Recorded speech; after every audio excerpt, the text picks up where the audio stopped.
pursue the wild. This is the story of the journey, the planning, preparation, the success, and failures. This is real. This is my life.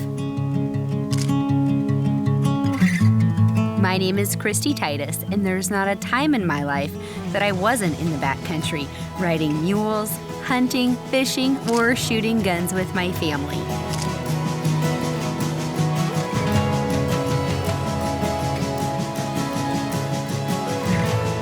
Elk hunting became my life when I was just 13 years old. I watched my dad call in a bull elk on public land in Idaho. That day created an obsession inside of me, where I will never go a year without hearing the sound of a bull elk bugle.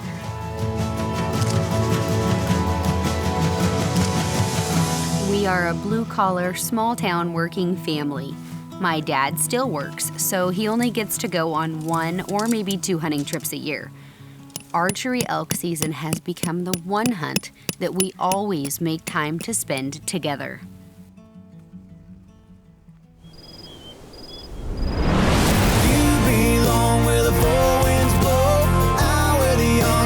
Mustang roam like a sweet summer rain, passing through, never seen anything wild as you. You belong where the four winds blow, out where the young tame Mustang roam like a sweet summer rain, passing through, never seen anything wild as you.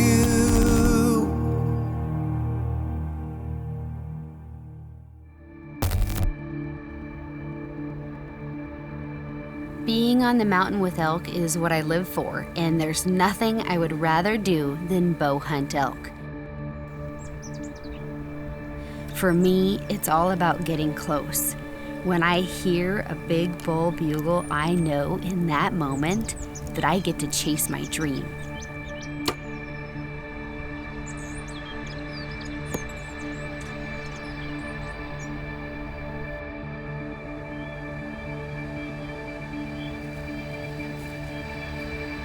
The wind is good, so you go down there. I'm gonna go up here and call.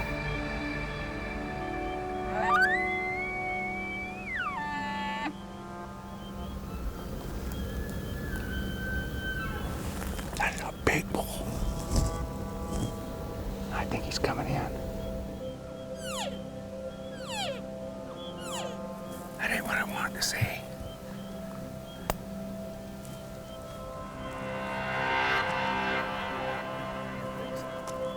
This is the first elk this season that has bugled. That's and true. We are bowing out to other hunters. But this is a give and take when you're hunting public land. And these guys they've been on this bull, they slept on it overnight, and you gotta respect that. Yep, I do. Let's get out of here. Yep. It is so hard to walk away from your first bugle of the year. But I respect the work that goes into being successful on public land, and when hunters are willing to sleep on a bull all night long, that is dedication, and they earned that chance on that bull. When you're hunting public land, sometimes it feels like you're looking for a needle in a haystack. You've got a tremendous amount of terrain to cover, and you've got a lot of people that are looking for the same needle that you are.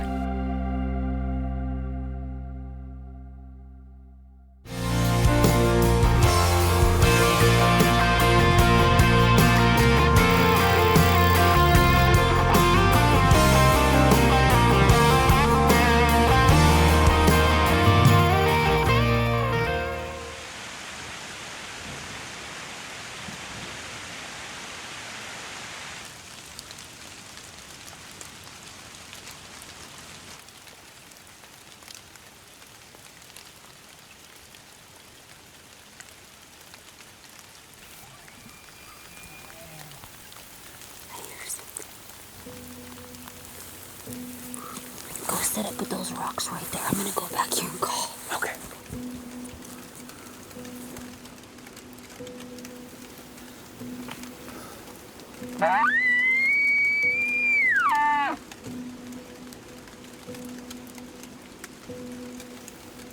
"66 yards.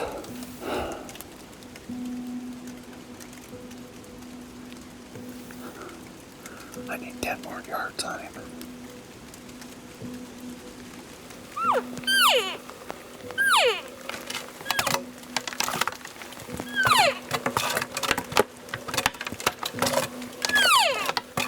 Why isn't he moving? He needs to take 10 more steps.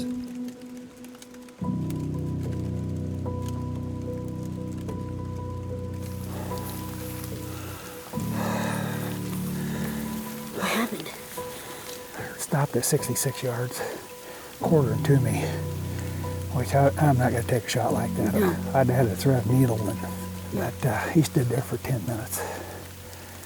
And I don't know if he seen me move or just, who knows? Something wasn't right. Something wasn't right, and he knew it. Oh, that's fun. That's right.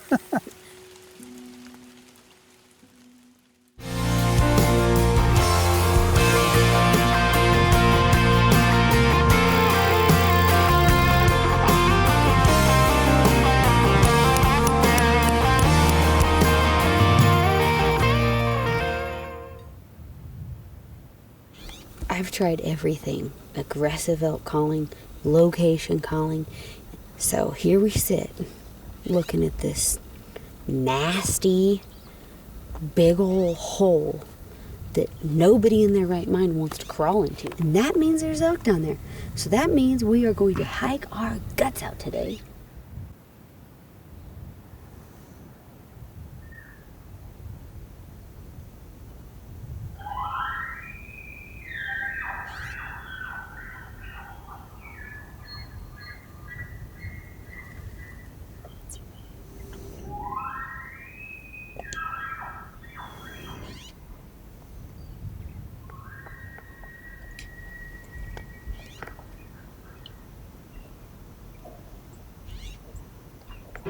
Spent 3 hours trying to call this bull in and just wasn't gonna do it. But I'm on the trail where I last saw him, and he was just kind of pacing, looking across the valley, listening, bugling, and then finally he just kind of lost interest.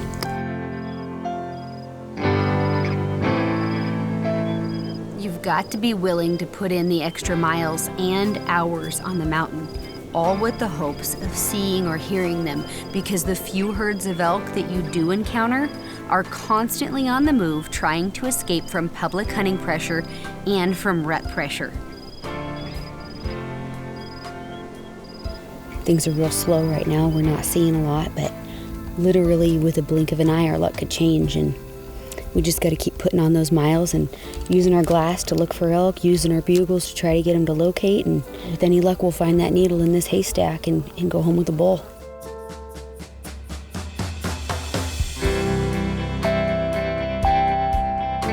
There's elk in here. They're just not playing, and the game we're throwing at them, they don't like. This passive locate calling is not doing the trick, so we gotta try something else.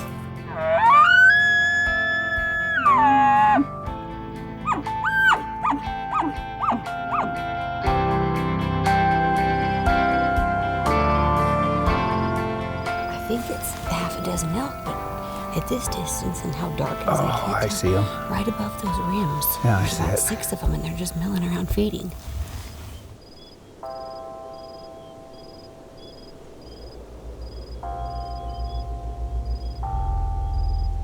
That bull is killable. He's by himself, but he can't move.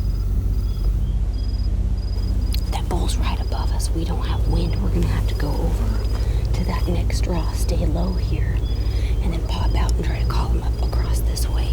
We need to be in the timber so he can't see us, because he's looking.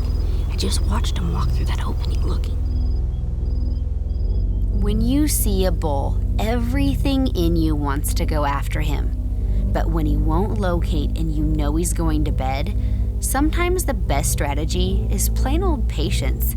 Let him lay down and put together a plan to get back on him when he's on his feet.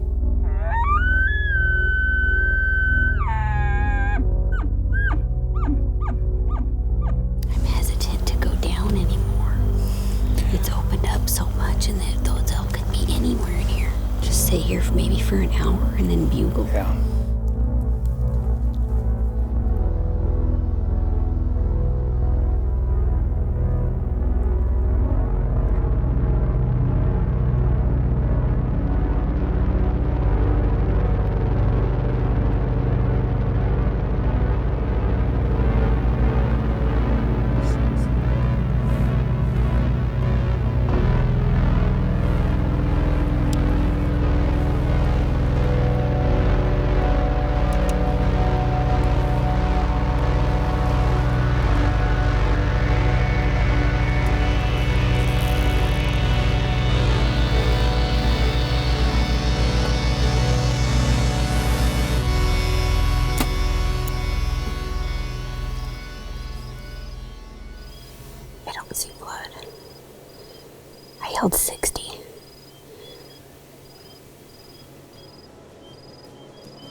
I'm just sitting here and I see horns coming through the rocks.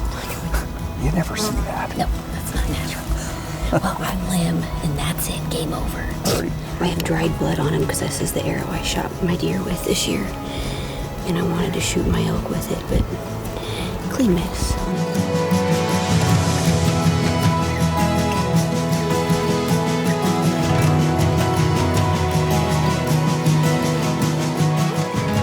Sometimes the best laid plans just don't work out the way we want them to.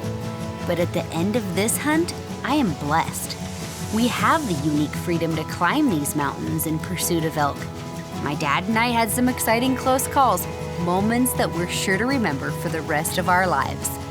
And of course, I'm already planning next year's archery elk season to pursue the wild.